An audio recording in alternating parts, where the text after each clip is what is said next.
वो कहते हैं ना कि तेरी याद आई तेरे जाने के बाद, ये वाला मामला फिट हो रहा है अब बाबर आजम के ऊपर। अब जब पाकिस्तान की बैटिंग हमने देखी है तो हमें याद आ रहा है कि भाई कोई बाबर आजम हुआ करता था जिसको हम कहते थे स्लो स्ट्राइक रेट है, ऐसा है वैसा है, ये खामी है वो खामी है। लेकिन अब याद आ रहा है कि भाई कम से कम उस वक्त टीम 20 ओवर पहले ऑल आउट तो नहीं हो जाया करती थी। कम से कम उस वक्त पाकिस्तान को 209 बॉल्स रहते हुए पहले ही मैच तो नहीं हारना पड़ते थे।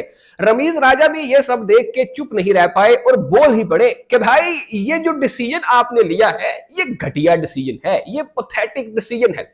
रमीज राजा पहले तो उनका वो एक स्टेटमेंट बड़ा वायरल हो रहा है जिसमें वो कहते हैं पाकिस्तान की बैटिंग देख के तो लगता है कोई मिक्स बिरयानी सामने आ गई है, जिसमें कभी इलायची मुंह में आती है, कभी लौंग मुंह में आ जाता है, कभी कुछ आता है कभी कुछ।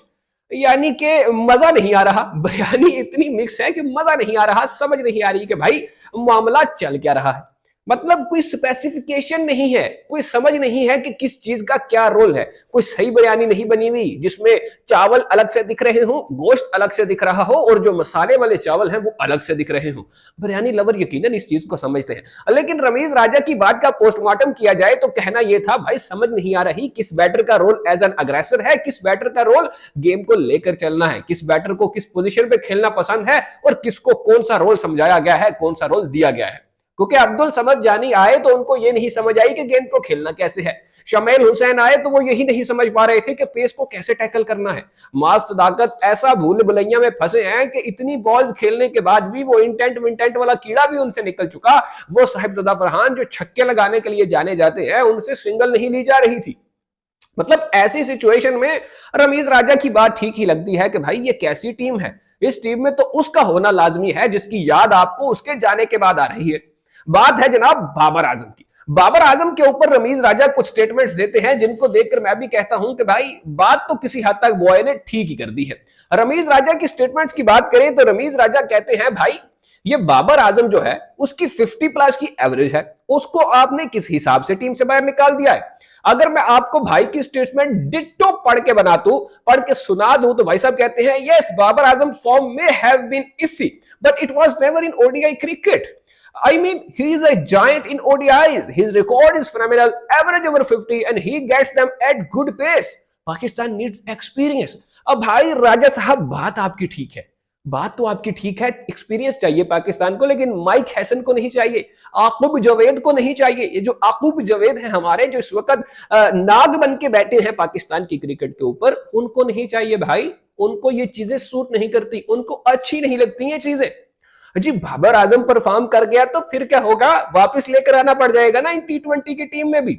अब बात रमीज राजा की थोड़ी बहुत अगर हम देखें तो बात बिल्कुल ठीक है। पाकिस्तान की टीम इनएक्सपीरियंस्ड है, पाकिस्तान में कोई ऐसा खिलाड़ी नहीं है जो टीम को संभाल सकता, मैच को संभाल पाता।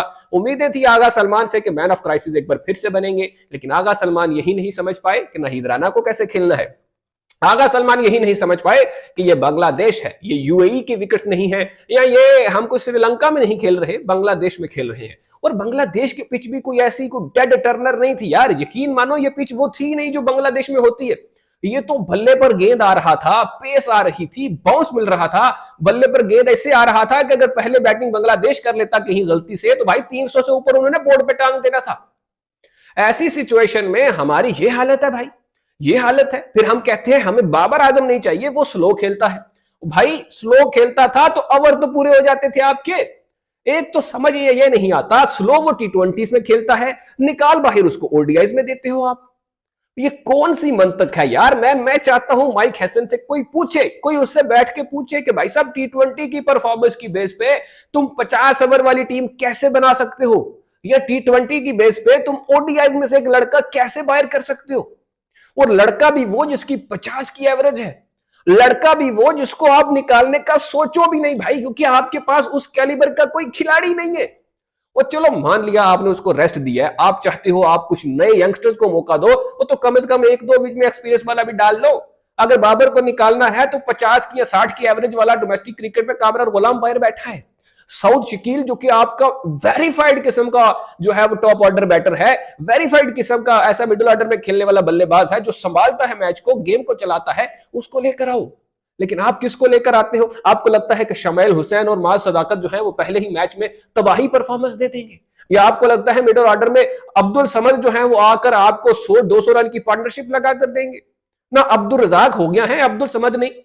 अजीब यार आपका माइंडसेट है, अजीब आपकी सोच है। लेकिन रमीज राजा बिल्कुल ठीक कहते हैं कि बाबर आजम यहां पे बड़े जरूरी हैं इस टीम में, अदरवाइज आपका माहौल यही होगा कि मिक्स बिरयानी है, समझ आ नहीं रही है केड़ी शे क्यों है। बिल्कुल अजीब सी हमने टीम बनाई है, समझ हमें भी नहीं आ रही है और समझ हमारी मैनेजमेंट को भी नहीं आ रही है।